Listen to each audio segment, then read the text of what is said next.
Egunerokotasunaren abiadura handiko trenean joan etorrian gabiltza etengabe.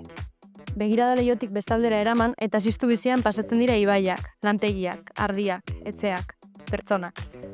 Gutxitan daukagu ordea, tarte batez gelditu eta gure bizitzak inguratzen eta zeharkatzen dituzten kontuei erreparatzeko aukera. Horretara dator Aiaraldea komunikabidearen podcast berria. Aktualitatearen zurrunbilotik kanpo egonagatik ere, benetan axola duten gauzei buruz mintzatzera ekarriko ditugu hainbat gonbidatu. 2 astean behin, abiadura moteldu eta trenetik jaistea da gure asmoa. Ez kezkatu, ez da betiko, atzeden apur bat hartzeko besterik ez. Etxetik gertu ere badelako zer kontatua eta zer entzuna, gure artean isilka dabiltzan galdera potoloek badute hemen lekua.